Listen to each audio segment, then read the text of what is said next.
Welcome to Chautauqua County's 20th Annual Interfaith Remembrance of the Victims of the Nazi Holocaust of World War II. Areas who are with us today, they include Keith Sheldon, representing Congressman Jack Quinn, County Legislator Sally Kavanaugh, County Executive Mark Thomas, Dunkirk Mayor Richard Fry, Village of Fredonia Trustees Susan McKay and Susan Leslie, and Fredonia Mayor Frank Pagano. Just outside the sanctuary, near the front entrance, you'll find a small display that we hope you will take time to see before you leave here today. On the table are proclamations from the Chautauqua County Executive.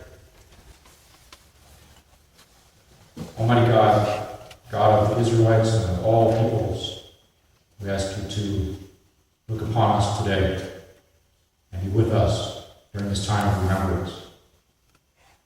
Behold, God of Abraham, God of mercy, open your eyes as you have opened mine. Open your eyes and see what I have seen. Words from Eli Wiesel.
The emphasis is on the word choose, For it is that choice which elevates man above the beast and renders him a human being. The Nazis had that choice, and they opted for unbridled bestiality. The nations of the world had that choice, and they opted for complicity through silence. The question which must be asked after the Holocaust is not why the Jews did not fight, but how it was possible that we did rebel, how we, a nation of walking skeletons, dared to battle Goliath, how our sons and daughters found the courage to become burning torches and with their bare hands hold back the tanks of the enemy. And so the question is not why we did not fight, but why the nations did not. In the very beginning, the gates of Europe were open. Hitler was committed to making Europe Judenrein, free of Jews. He allowed us to leave, but there was no place that would accept us. The stories of our futile attempts to save ourselves and our children are well documented and can fill volumes. In 1939, the ship St. Louis left Hamburg with 930 of our people on board. They were among the select privileged few who had a place to go. They all had Cuban visas in their possession. But before they ever reached the shores of Havana, the Cuban government rescinded their papers. Most of these refugees also held United States immigration quota numbers, which would have entitled them to enter the United States at some future date. But despite all that, the American government refused to grant them even temporary sanctuary. The Germans got the message loud and clear. There would be no interference in the extermination of the Jews. The stories go on. In 1941, there was a Struma. The vessel was nothing more than a ramshackle chattel boat. But our people were desperate, any risk to save themselves. 769 of them crammed onto the deck in a last-ditch attempt to reach Palestine. The conditions on board were abominable, but no one complained, and the miracle occurred. They reached Turkey, but the Turkish officials would not allow them to disembark. Jewish agency representatives from Palestine tried valiantly to save at least the children on board, but that too was denied. For 10 weeks, the crippled ship lay in the waters of the Bosphorus until the Turks insisted that it leave.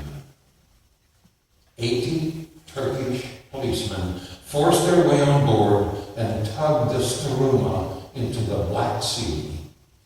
And there, the Struma disappeared.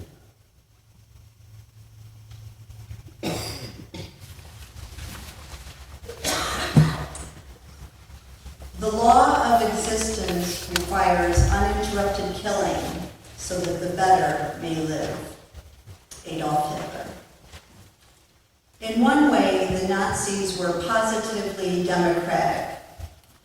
Any group they found inferior to themselves was treated with the greatest brutality. Even within their own country, they found groups to rout out, all for the betterment of Fatherland, folk, and Führer. Only Jews were to be wiped from the face of the earth, but 4 other groups were also marked for what the Nazis called special treatment. The 4 were the incurably sick, gypsies, the Polish leading classes, and Russian prisoners of war. Hitler signed an order on September 1st, 1939, that called for the start of Operation T4. Doctors were allowed to select the incurably sick so that they could be killed. The order described them as life unworthy of life. The mercy killing or euthanasia program, which began in Germany, was carried out on the following: the senile, the mentally retarded, adults and children, all Jews in mental hospitals, individuals who had been treated in any hospital, asylum, nursing home, and so on for at least 5 years, deformed newborn babies, epileptics, individuals, invalids unable to work, victims of any incurable disease that made them unable to work. For the purity of Aryan blood, these sick people had to die. Keeping them alive was also uneconomical, because they produced nothing and were examples, the Nazis said, of the useless eaters in the nation. At first, some were starved to death, especially children. Others were given lethal poisonous injections, but this was inefficient. 2 years before their use by the Special Actions Group in Eastern Europe, mobile killing vans made their appearance. Operation T4 marked the first use of gas chambers during the Third Reich as well, nearly 18 months before the successful experiment in Auschwitz involving large groups. Exhaust fans were piped inside sealed rooms, either from a truck's engine or from tanks of carbon monoxide. At special centers set up for the purpose, small groups were gassed to death. The 2 SS men in charge of this operation, Christian Wirth and Victor Brack, used the experience gained here when it was time for the mass murder of Jews in 1941. In October 1939, Himmler extended executions in Poland to the mentally and physically disabled. The SS victims were German, removed from hospitals and nursing homes in the Prussian province of Pomerania, and transported by cattle trucker across the border into occupied Poland. There, Polish political prisoners were forced to dig mass graves. Trucks delivered the disabled into the forest where they were shot. During November 1939, these pits were filled with 3,500 bodies. To eliminate witnesses, the political prisoners who dug the pits were murdered and their bodies covered up. The euthanasia program in Germany had to proceed by stealth, but occupied territory was a no man's land beyond German law and public scrutiny. Just as it would be easier to murder Jews in the subjugated lands east of Germany, so it was easier to murder the disabled there, including German citizens. After the disabled person was dead, a letter went to his or her family saying that the relative had died of heart failure, and considering his grave illness, life for the deceased meant torture. Thus, you must look upon his death as a release. But the German people had come to understand what was happening. Hundreds of letters of protest were written and condemnation came loudly from the church. On Hitler's order, the program was stopped in 1941. Operation T4 had killed 90,000 or more unworthy lives, including over 3,000 children. There is evidence that the program would have begun again if Germany had won the war, this time including the civilians and soldiers who were made invalids by the war Germany had started. Little by little, we were taught all these things, Adolf Eichmann said regarding the policy and means of euthanasia. We grew into them. There had been speculation, particularly among East Europeans, that the slaughter of the Jews was only the first stage of an extermination campaign that would eventually extend to the Poles and the Slavs and all other inferior peoples who interfered with Hitler's dream of German colonization of the East. If that was indeed Hitler's plan, the changing fortunes of war necessarily stayed his hand, but they did not by any means bring a modification. A modification of the final solution. On the contrary, the difficulties caused by the war, the shortages of transportation and fuel, all these inspired the SS officers in command of the annihilation not to reduce their efforts, but to intensify them, to get their assignment finished before they could be prevented from carrying it out at all. The culmination of the Holocaust, the annihilation of the Jews of Hungary, was about to begin. Adolf Eichmann had already established his headquarters in Budapest.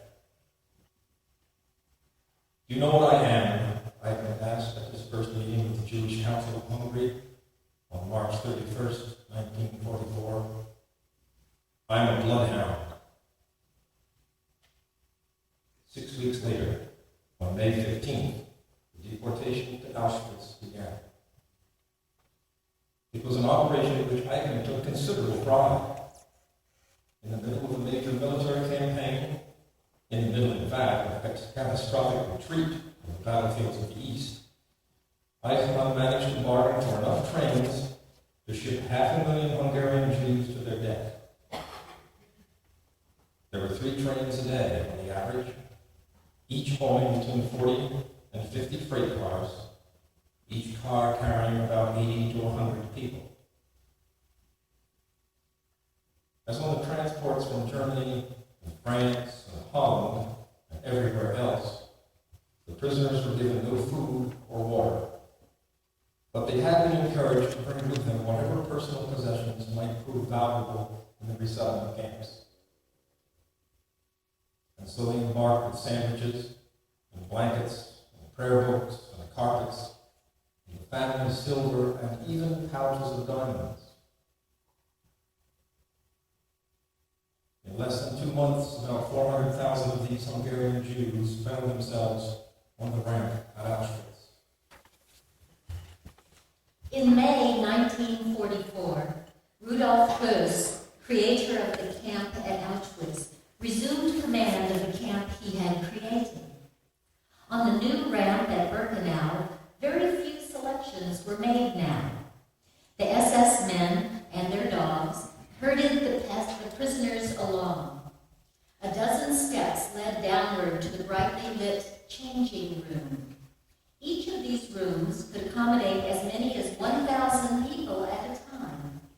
There were signs in German, French, Greek, and Hungarian, all saying baths and disinfecting room. Other signs warned of diseases. Cleanliness brings freedom, and one louse can kill you.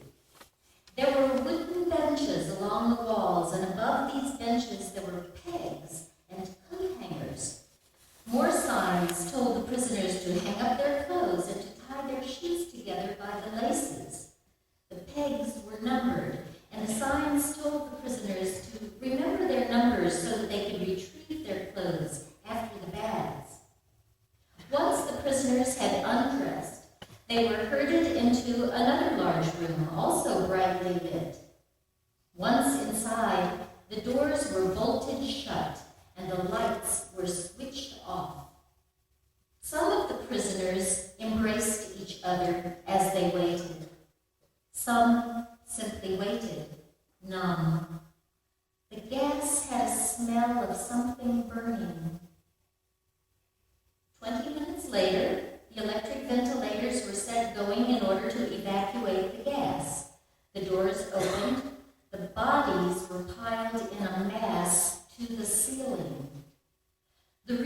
for this was that the gas first inundated the lower layers of the air and rose but slowly toward the ceiling.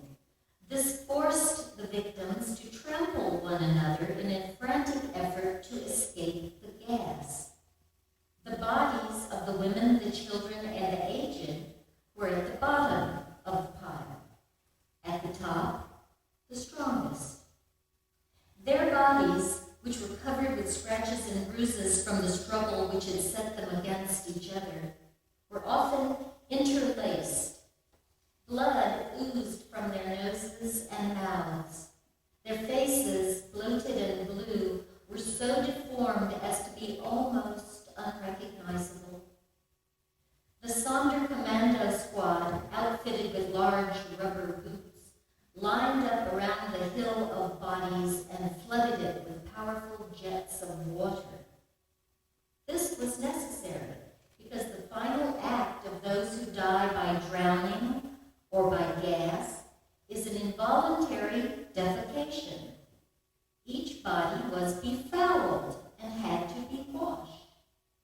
Once the bathing of the dead was finished, they knotted thongs around the wrists, and with these thongs they dragged the slippery bodies to the elevators in the next room. Each crematorium had 4 large elevators. Each elevator could hold about 25 bodies. When it was filled, a bell rang, and the elevator rose to the incineration room. Sliding doors opened automatically. The Sonder Commando prisoners again seized the thongs around the wrists of the corpses and hauled them onto a chute that carried them toward the furnaces. One last rite still had to be administered. All the victims' hair was shaved off and stored, and the corpses' mouths were pried open, and any gold teeth or bridgework was yanked out. The gold teeth were dropped into buckets filled with an acid that burned away all flesh and bone. These operations recovered about 18 to 20 pounds of gold per crematorium per day. The bodies were then loaded on push carts, 3 to a cart, slid into the ovens. The ashes were raked out, loaded on the trucks, and dumped into the vistula. Though the crematorium worked day and night, there were still too many bodies to be destroyed. The highest number actually gassed within 24 hours, Hearst estimated, was 9,000.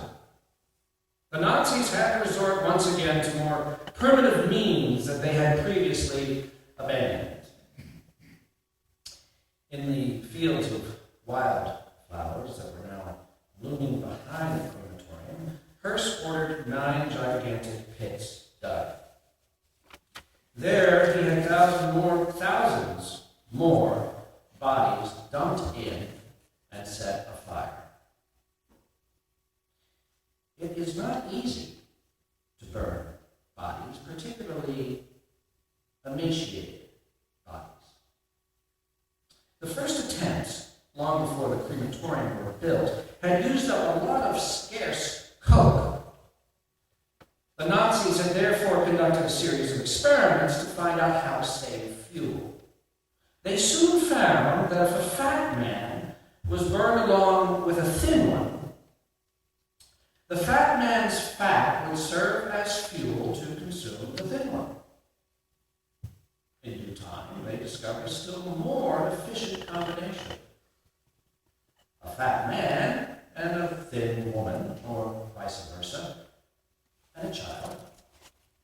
By the time of the slaughter of the Jews of Hungary, they had reached even higher levels of efficiency.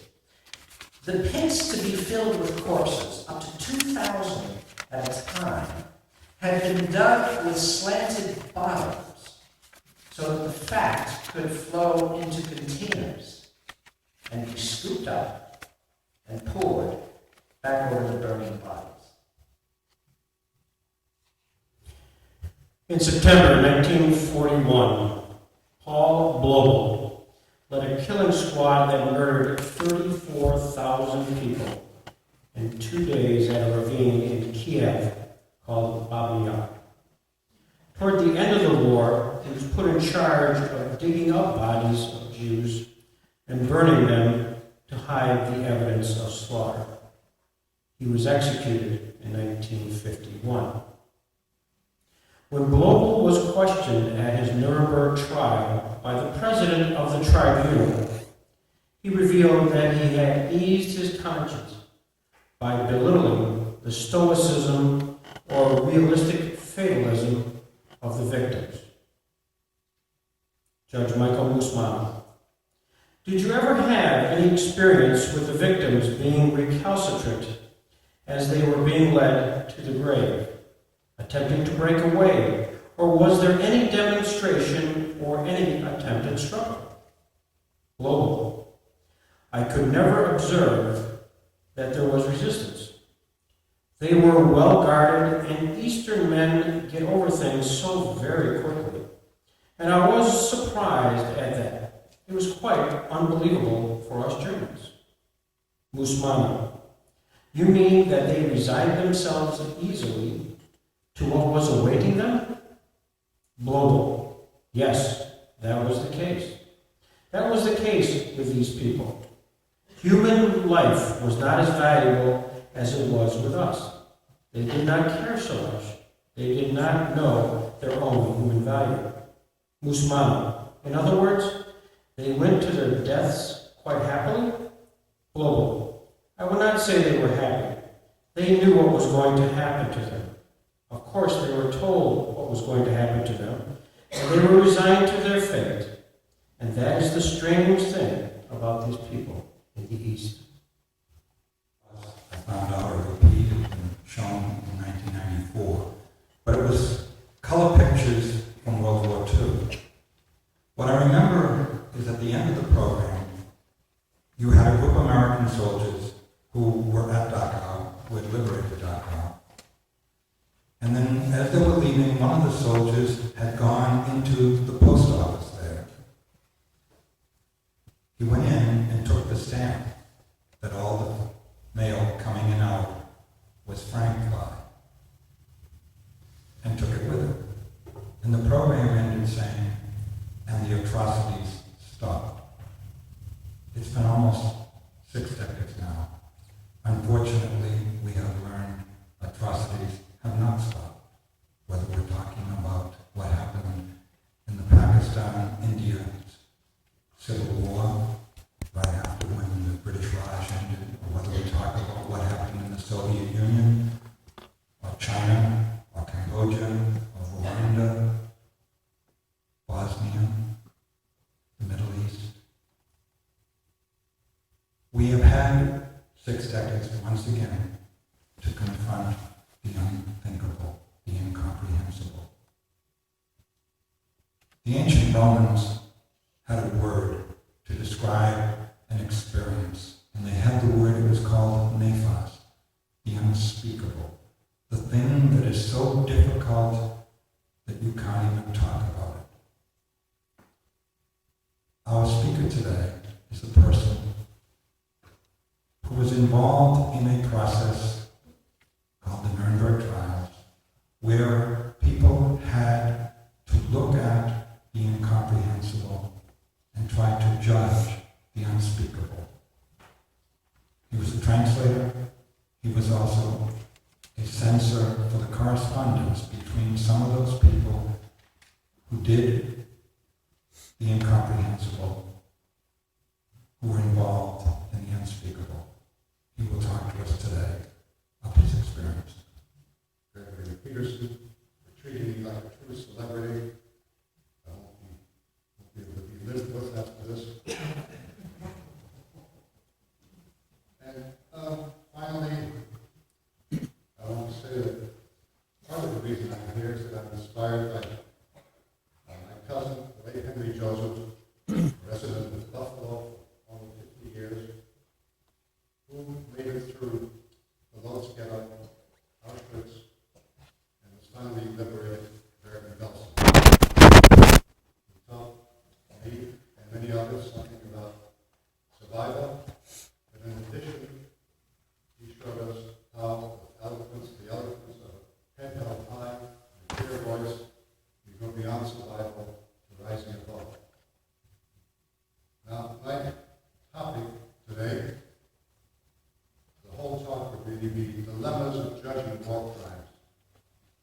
Remembrances of Nuremberg 1946. And I will treat my topic from three perspectives. One will be some glimpses into the minds and hearts of the defendants of Nuremberg and their families as these are revealed in their letters.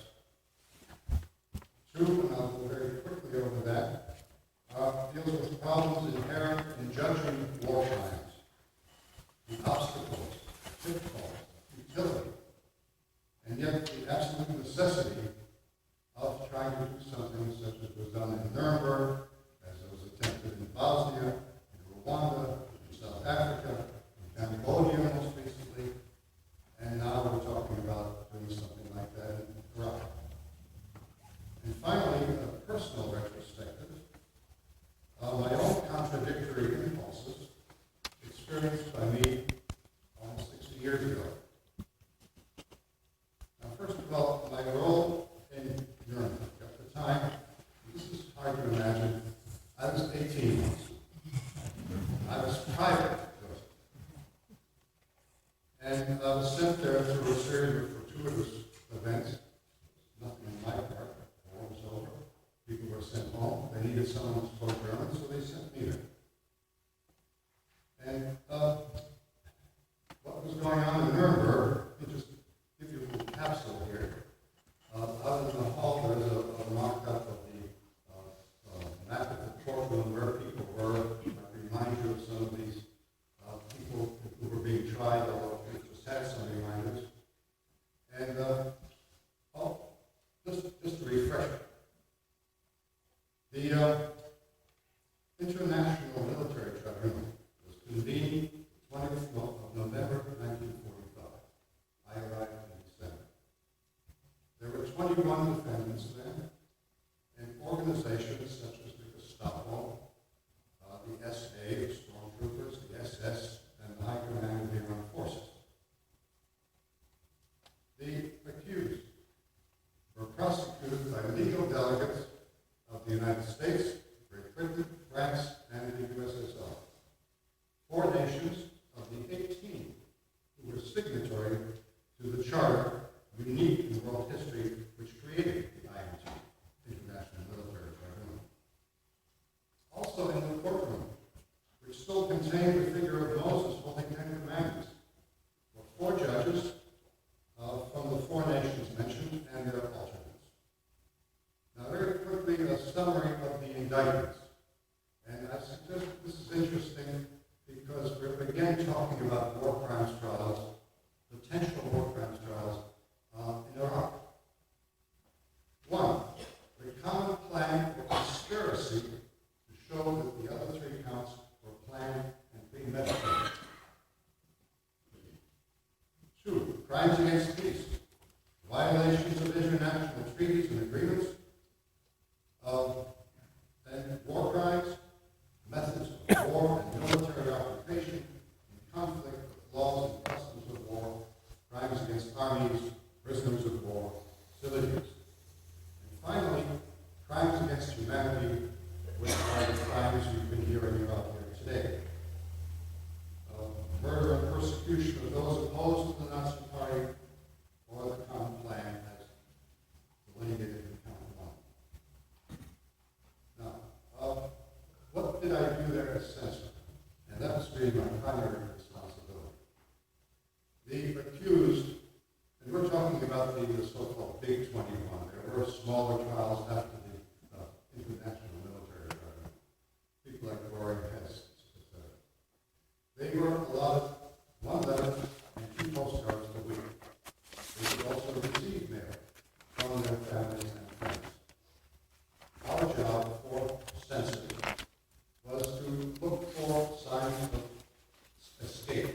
Most unlikely, since the walls were high and these people were no longer of age to scale walls. We looked at packages which we had to confiscate, fear of poison. We looked for signs of suicide. Never found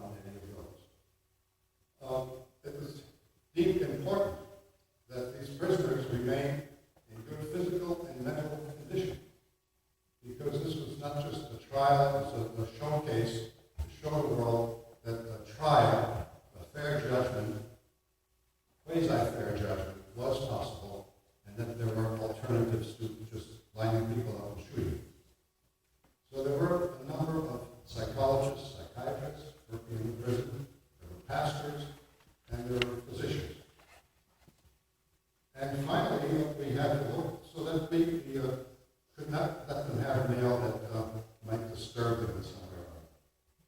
And that concerned crank mail, of which they received quite a bit. Crank mail from Germans who blamed them for the destruction of Germany, for the deaths of Germans, for the deprivations they were suffering now, for their cities in rubble. We were not allowed to pass those on because it might upset them. There were religious messages, people who said they could pray for them, told them how to seek salvation. There were letters from Holocaust victims or survivors of victims who sent them death notices with the appropriate commentary or insults. And there were even a few funny ones, like requests for autographs. Now, what's unusual about these letters, and I can generalize here, is that there's a certain irony. These were people who, for the most part, were found guilty of the atrocities we just heard about, in addition to the plotting, the conspiracy to wage war, in addition to breaking peace treaties. But primarily, what's important here is that they were guilty of either commanding, devising, or carrying out the atrocities of which we've heard. And yet, in the letters they write to their wives, to their children, these are perfectly normal human beings with wonderful family values. And I will read you some of the excerpts from their letters. It would be hard to believe that you could have this kind of double thing. That in the same individual, there might be two people. On one hand, the monsters we've heard about, on the other, perfectly normal family types. And let me begin, skip around a little bit. I'll begin with Mr. Rudolf Höss. You've already heard about him. I could add to the atrocities he's guilty of, whose indifference to literally millions of deaths that could be attributed to him. He writes a letter to his wife. He's there as a witness, by the way. And he's not to be confused with Rudolf Hess, the deputy to Hitler, who was also there. He was a witness. He was the last commandant of the Auschwitz extermination camp. And writing to his wife, he speaks of the nurturing atmosphere of 9-year-old sons, sons of childhood. That's the point. Now, I'd like to say that's the exception, but it's not. Let's go on to another of these individuals.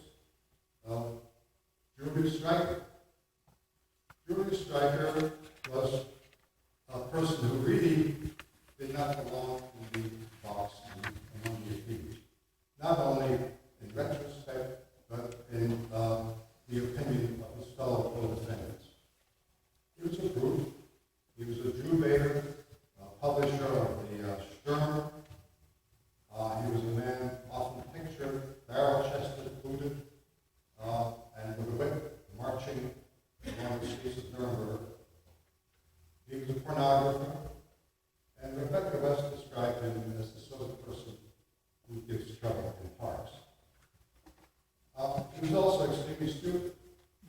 Again, not just my opinion, but the opinion of his co-defendants. Now, this man who was aware of the extermination plans that were going on, what does he write? His wife happens to be in prison as a witness. And he hears her laughter in the courtyard. And he says,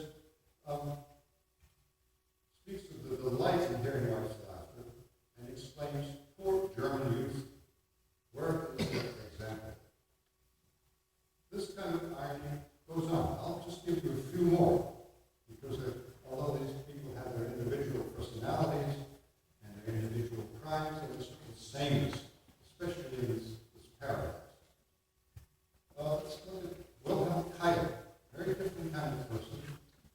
He was the chief of the High Command of the Armed Forces as of 1938.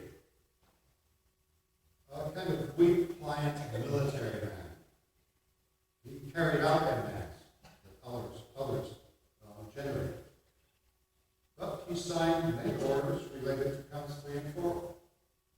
For instance, he signed the order for reprisals, that is, to shoot or exterminate 50 partisans for every German the partisans killed.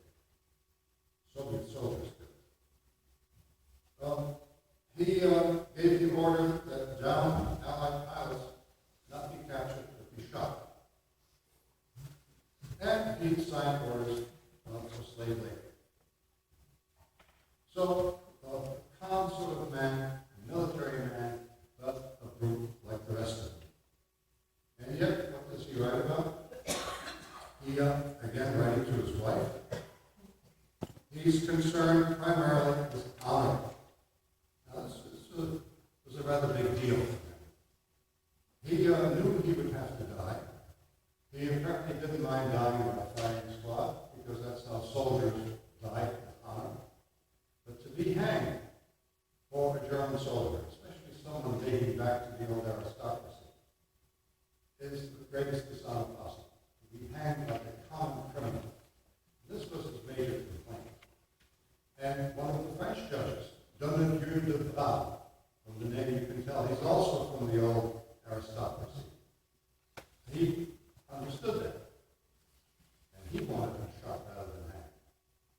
Well, he was hanged, as was his colleague Alfred Joseph, also there. Finally, there's Nuremberg. It's a very special place, I think, called Ferguson. He was the strong man in the defendant's box. He was extremely intelligent, and he assumed the mission of salvaging something of the honor of the Third Reich, and putting up the defense and keeping up the courage of his fellow defendants. But he also was a family man. Needless to say, he was found guilty on all 4 counts. He had a signature on everything, including the only exit order for the final solution. And yet he writes to his wife and his 9-year-old daughter, Evan. What does he write about? Well, he decries the persecution perpetrated by the hate-filled mortal enemies. He appeals to the Almighty, again, who will not let our people perish. And to look at it, he speaks of school, progress in school, and spring flowers. There are other letters. Don't give in to the mortal enemies. Don't let them get our soul. He speaks of the absurdity of Russian Bolsheviks using the Germans. Tens of thousands of girls and women in prison for having been in the Hitler Youth. A certain nostalgia of the German press seeking sensationalism, and so on. Again, that same pattern. And then finally, I have a letter from Alfred Ley, who was the Minister of Labor. By the way, these excerpts, as I was reading the letters, I wrote them out and translated them later. Now, Robert Ley actually committed suicide in Nuremberg before the trials began. He managed at that time something around his neck, around a pipe, on the toilet, and then leading forward until he was dead. But he wrote a very interesting letter addressed to Henry Ford. And Ley had been chief of the Volkswagen factories, of tank factories, very efficient, hard-working German industrialist, who writes to Henry Ford asking for a job. All he wants to do is work. And as he claims, the only thing I ever did wrong was to talk against the Jews. Innocent. Now, with Henry Ford, he found an ear that would listen, because he'd done some of that himself. And then, finally, we need chastisement. We need some form of vengeance. I think we have to think of a letter that Evan wrote to her father.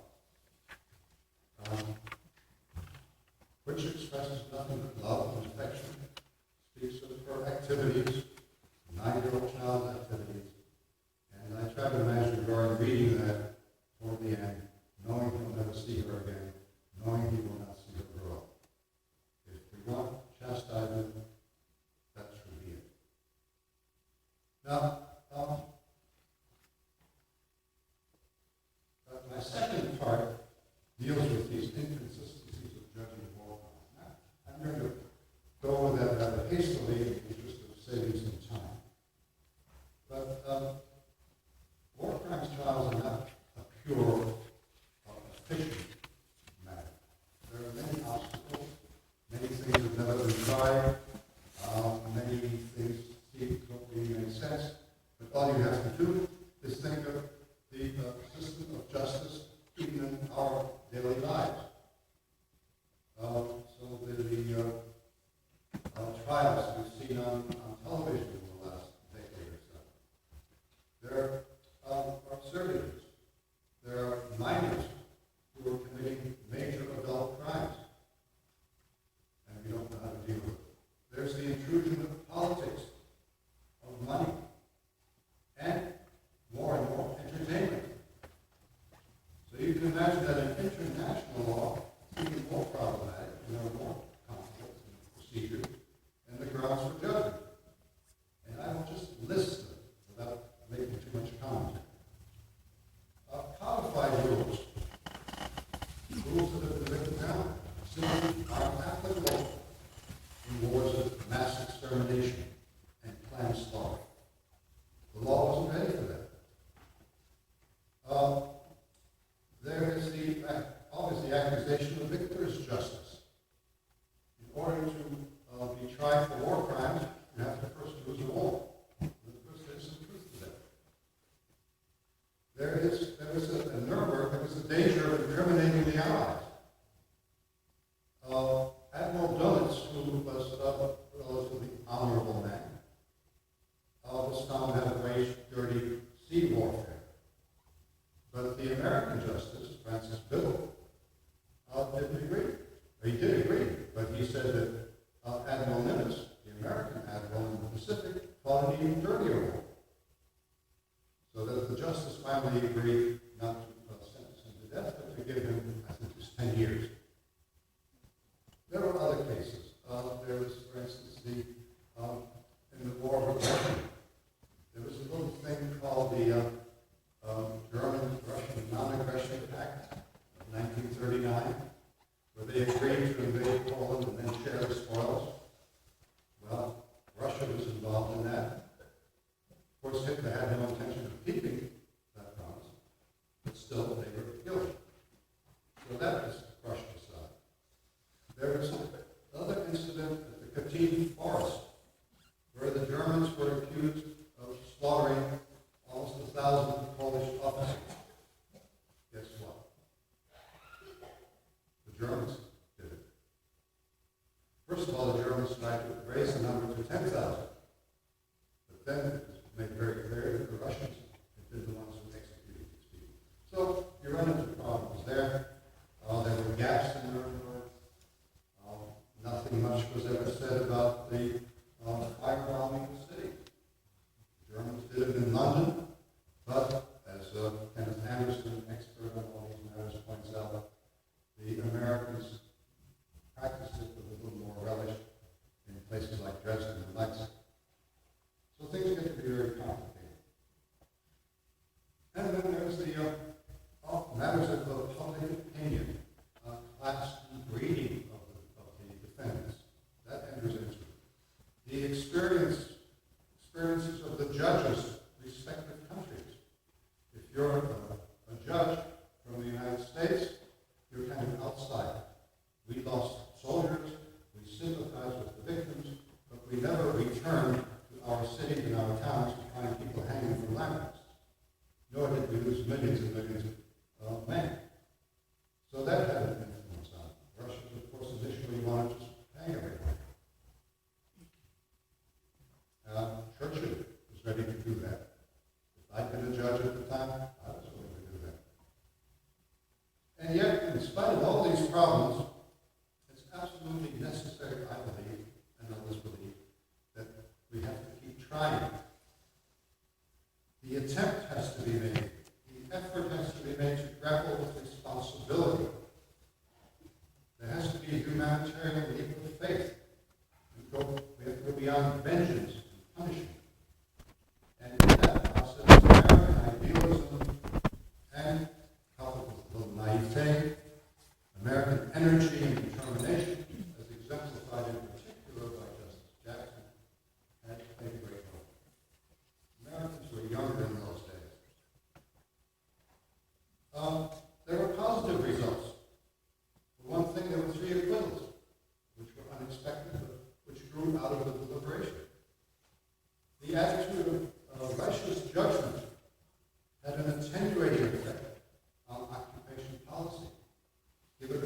time things calm down, the chances of fairness are greater.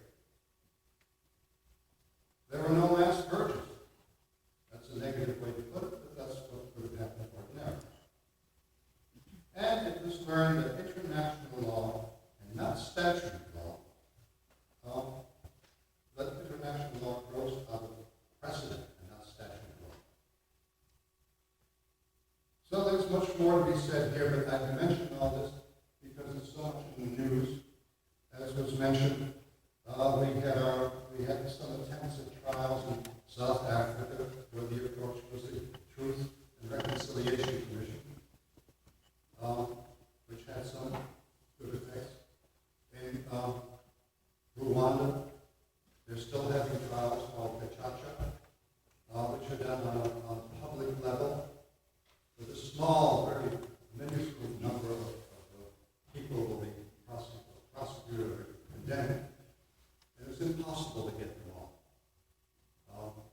One Tutsi woman who managed to survive by being hidden by Hutus said she witnessed this, and there were so many people being killed, even children were killing children.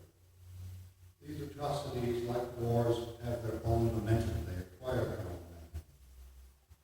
And Bosnia, Milosevic, he's been dragging things out for years. They've convicted a few more soldiers for their part in atrocities. Most of them couldn't live with their conscience and gave themselves up. Cambodia, as a week or so ago, they've decided to have trials there.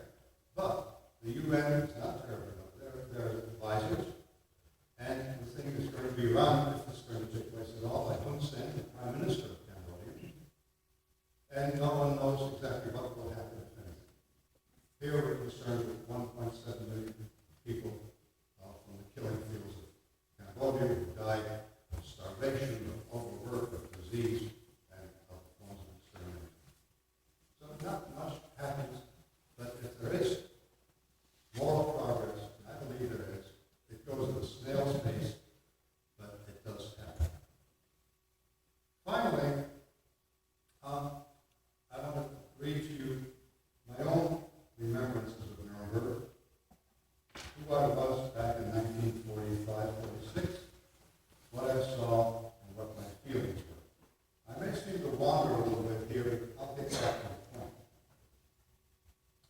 This is entitled Remember Nuremberg, the View from the Baronschanstrasse. This is a street right across from the courtroom of the Palace of Justice, and that's where we were building. When sent to Nuremberg, I was fully aware that I was involved in a significant historical event.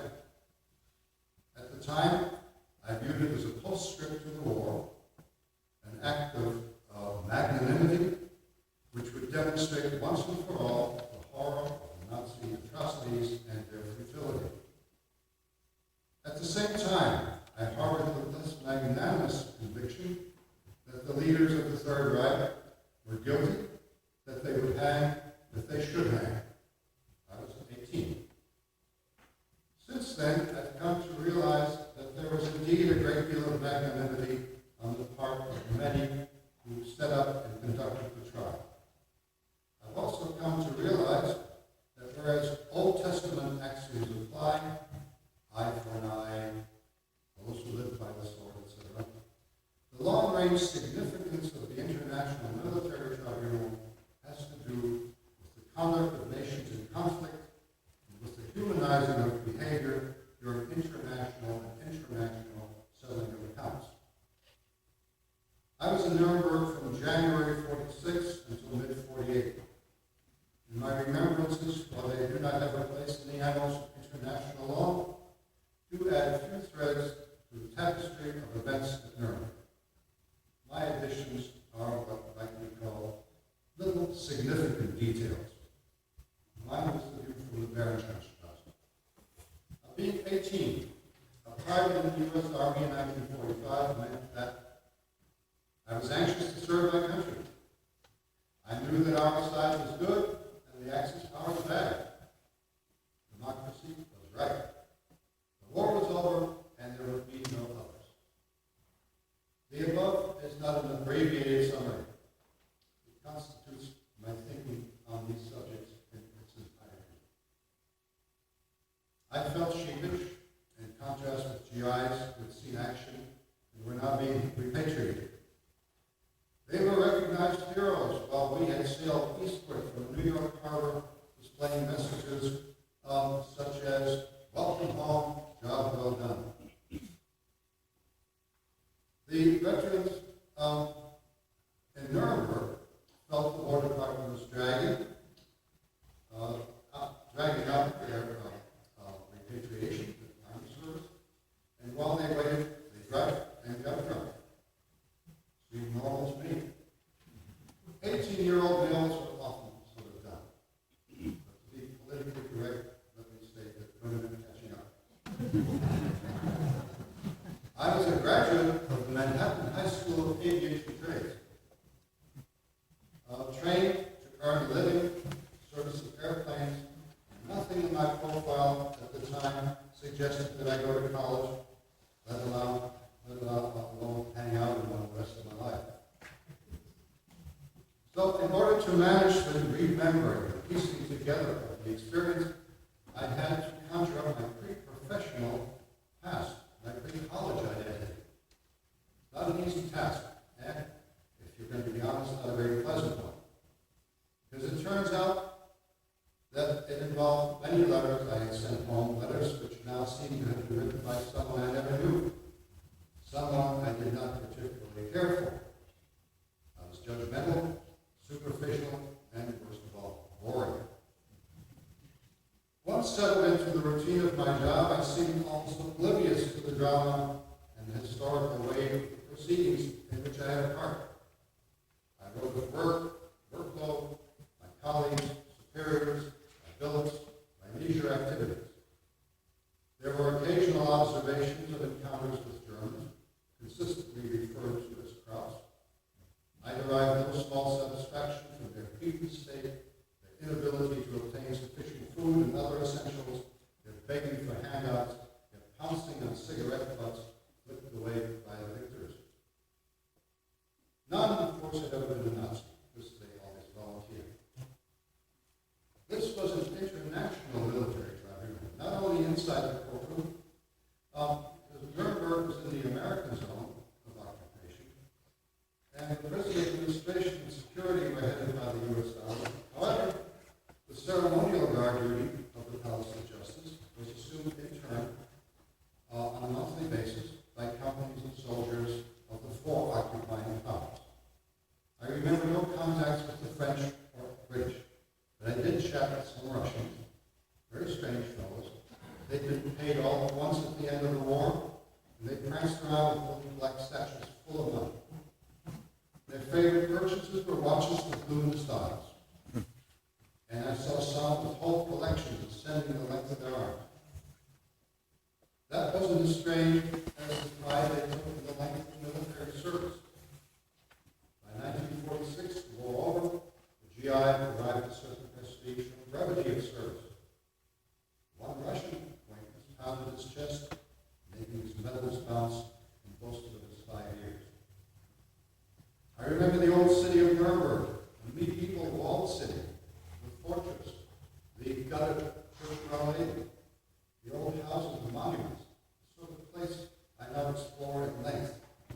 At the time, not much left, empty streets, lined with rubble, heaped 5 to 6 feet high, in which we practiced stunt riding with jeeps. At work, I remember my boss, Jack Lewis, Lieutenant Texan, kind of a braggart, often spoke of catching winning touchdowns in the football game. But he was also very friendly with the prisoners, in particular Goering, and he appeared in the office one day with a huge watch on his wrist, which was Goring. It turned out later that he was the one who supplied Goring with the poison which enabled him to commit suicide on the eve of the execution.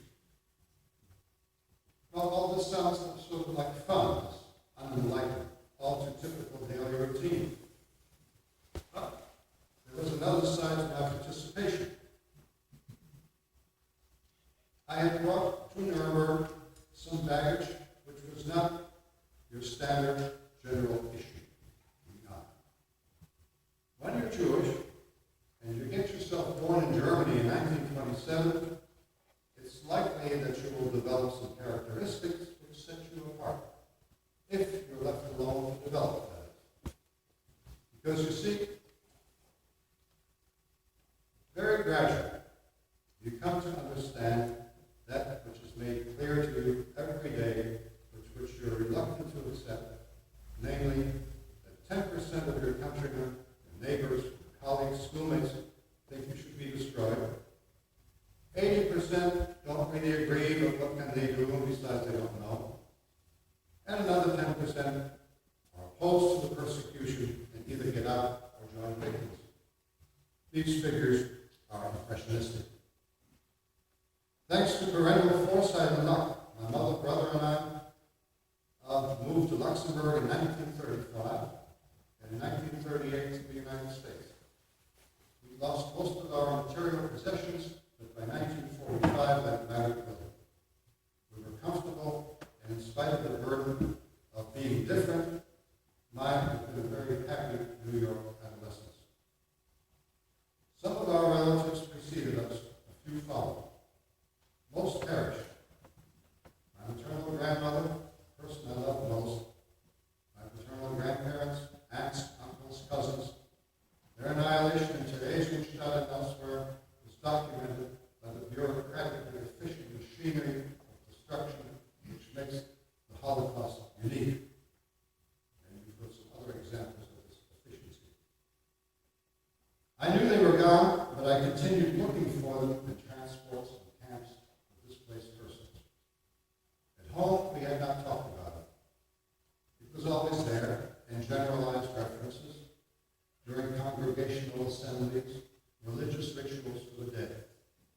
But our private grief was shared stoically in silence.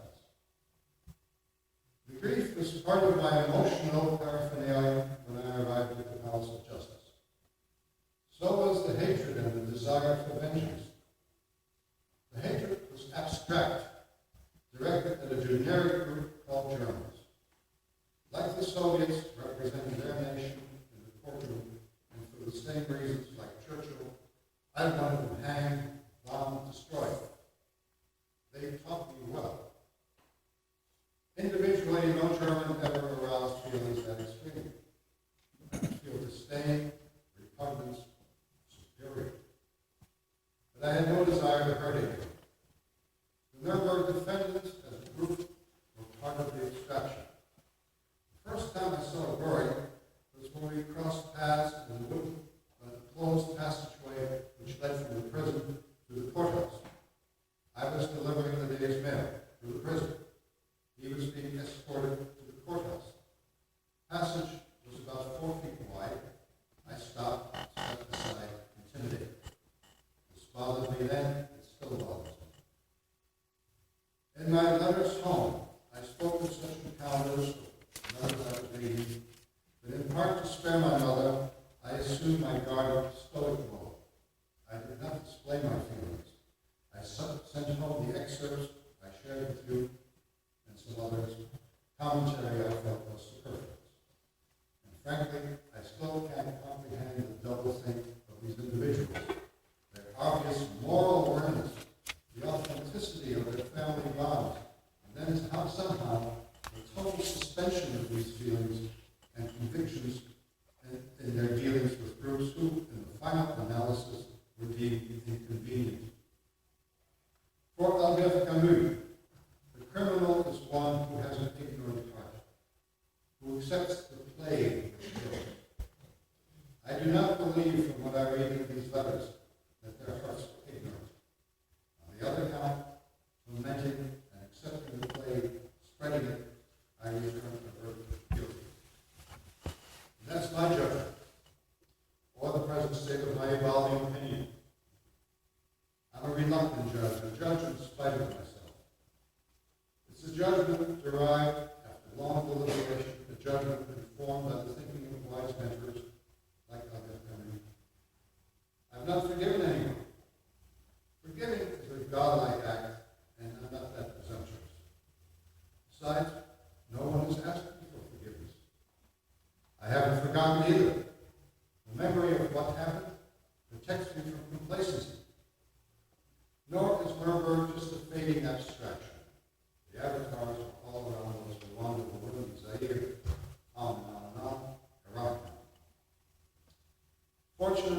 don't dwell on this past. I have the distractions of much that is good in life to safeguard me from the temptations of victimhood. I live well,